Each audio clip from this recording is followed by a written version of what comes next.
ሲጀመር ልብ ከሸፈተ ማን ይመልሰዋል ይባላል አይደለ? ሄሉም እንግዲህ ልቧ ስለሸፈተ ያብን ይቅርታ አልጠየቅም ብላ ቀለበቱን አፍንጫው ላይ ወርውራ ሄዳለች። ብትወጁ ለፍቅርሽ ዋጋ ቢኖርሽ ኖሮ እንዴት ታረኪም ነበረ? ምክንያቱም ልውል ስለሚበልጥብሽ ልውል ስለሚወተወጂው እሱም ደግሞ ቤትሽን ስለበጠበጠው ደስታሽ እጅግ ሙሉ ለሙሉ ስለላቀ ማለት ነው። እና ይቅርታ ለማለት ይህ ሁሉ ድረስ ምክንያቱም ምንም ያደረገው ነገር የለም።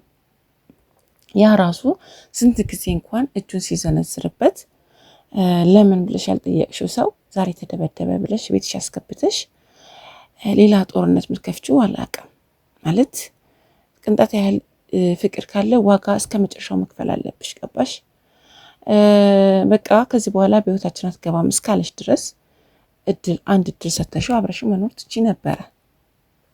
ምንም ይሄን ያህል ድረስ ልትገፊበት አትችይም። ማለት በጣም ተከፋሽ፣ በጣም ልዑል ስለተመታ በጣም ከዚህ በኋላ እኔ እናንተ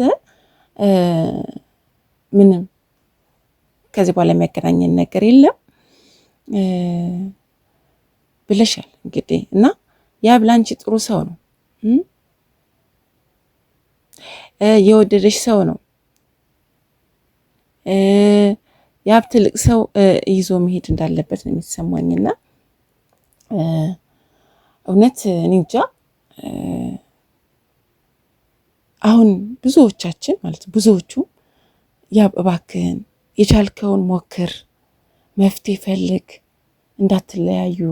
እንድትለያዩ አንፈልግም፣ ፍቅራችሁ ደስ ይል ነበረ የሚል ነው የሚበዛው። ሄሉን ቀስ ብለሽ አስቢበት፣ ጥፋቱን ካመነ ሰው ሆኖ ማይሳሳት የለምና ይቅርታ ጠይቋል፣ ይቅርታ ተቀበይ ምናምን እየተባልሽ ነው እና ተረጋግተሽ እንድታስቢበት ነው። ስለዚህ በፍቅር መሀል ቸኩሎ መለያየት ከባድ ነው፣ ዋጋ ያስከፍላል። ነገ ምን እንደገና ልዑል አንተ ነህ ማለትሽም አይቀርም። አንተ ነህ እንዲያረከኝ፣ አንተ ነህ እንደዚህ ያልሆነ ውሸት እየነገርከኝ ማለትሽም እንደማይቀር አልጠራጠርም። ስልሽ በቃ እየነገረሽ ነው። የመጀመሪያ በፊት የነበረች ነች። ልዑልና እሷ የሸረቡልሽ መረብ ነው እንጂ ያብ ነው ብዬ አላስብም። ከአንቺን አናግሩ ሊያነጋግራት ሲሄድ ተፈጠረ፣ በቃ አብሮ አይሻቸው። ስለዚህ ያ ምን እንደሚሰራ ሳታቂ ከኋላሽ ምን እየጎነጎነ ሳታቂ ለጓደኛሽ ብለሽ የምትወጁን የምታፈቅሩን ልጅ ማውጣት ዓይንሽን የጋረደው ነገር አለ ማለት ነው። ቅድሚያ ለምትሰጪው ሰው ቦታ መስጠት ያለብሽ፣ በጭራሽ መለየት የለብሽም። ትሰሚያለሽ? በጭራሽ መለየት የለብሽም። እንዴት ነው የሚሆነው ሲጀመር?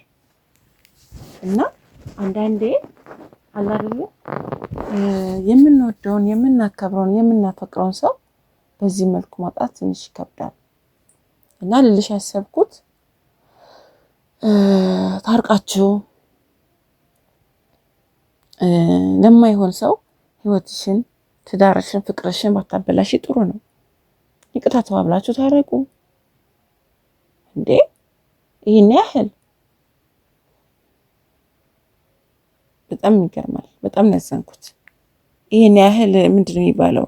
ነፍስ አልገደለ ይሄ ልጅ ተደበደበ፣ አለቀ። ማንኛውም ወንድና ወንድ እንደሚደባደበው ተደባደቡ፣ አለቀ። ያ በጥፊት ሊመታው ሲል ያላገላገልሽ ወይ ደግሞ ያላዘንሽለት ዛሬ ልዑል ተደበደበ ብለሽ እሪ ሰቆቃው ምን የሚሉት ጉድ ነሽ? እየለመነሽ ነው። ከዚህ በኋላ እኮ ያችኛውንም አታያትም ብሎሻል። ስለዚህ እድል ስጪና ምን ፈልጎ ነው ብለሽ ማሰብ አለብሽ፣ መነጋገር አለብሽ። ስለዚህ እውነተኛ ጓደኛ የምትይው ሰው እውነተኛ ጓደኛሽ ከሆነ ልዑል የሚባለው ማስተካከል ያለበት ነገር ይሄ ይመስለኛል። አንቺ ቤት ተወትፎ አንቺ ቤት ተኝቶ ሳይሆን ይሄን ነገር ሊያስተካክል ይገባል። ሁለታችሁን ሊያጣምር መልሶ ይገባል። እንዳለ ያያችሁ ጓደኛሽ ምን ነው? ያንቺ ጉዳት አይታየውም እንዴ? ስለዚህ አቶ ልዑል አስታርቃቸው። አንተን ያበላሸው ነገሮችን ስለዚህ ማስታረቅ አለብህ። ለምን ለሄሉ የምታዘን ከሆነ የምትወዳት ከሆነ ልታስተካከል ይገባል እንዴ። በቃ አለቀ። ማንኛውም ስም ያጋጠመው ነገር አጋጠመ።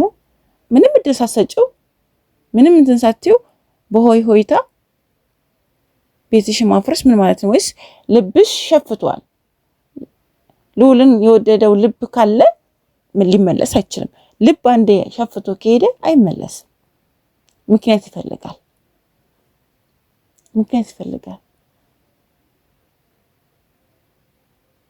በጣም ያሳዝናል። ስለዚህ ያብ ላንተ ልዩ ቦታ አላት። በትዕግስት ታገስ። አክብሮትም አላት እንዴ። ፍቅር ማለት እኮ ብታወሩ የሚያልቅ ሚስጥር ነው። በሐሳብ መጣመር ብዙ ነገሮች አለ እኮ። ስለዚህ ዋነኛው የባህሪ መጣመርም ፍቅርን በጣም ሁልጊዜ የሚያሳስረው ነገር የሚሆነው እሱ ነው እና ፍቅር ጥልቅ ስሜት ያለው ነገር ነው እንጂ እንዲህ ስለተወረወረ እንዲህ ስለሆነ ልብ ላይ ነው ቀለበት እጅ ላይ አይሰራ ምናምን። አዎ ግን ልዑልን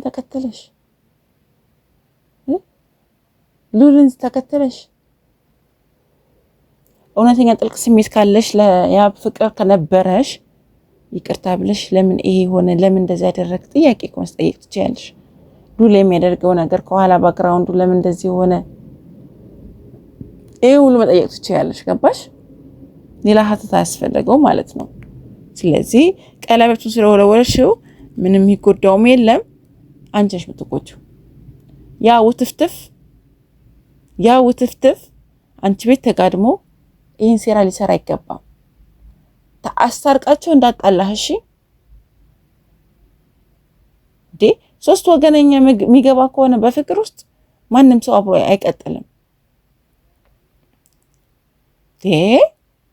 ስለዚህ እባክሽን ልታስቢበት ይገባል።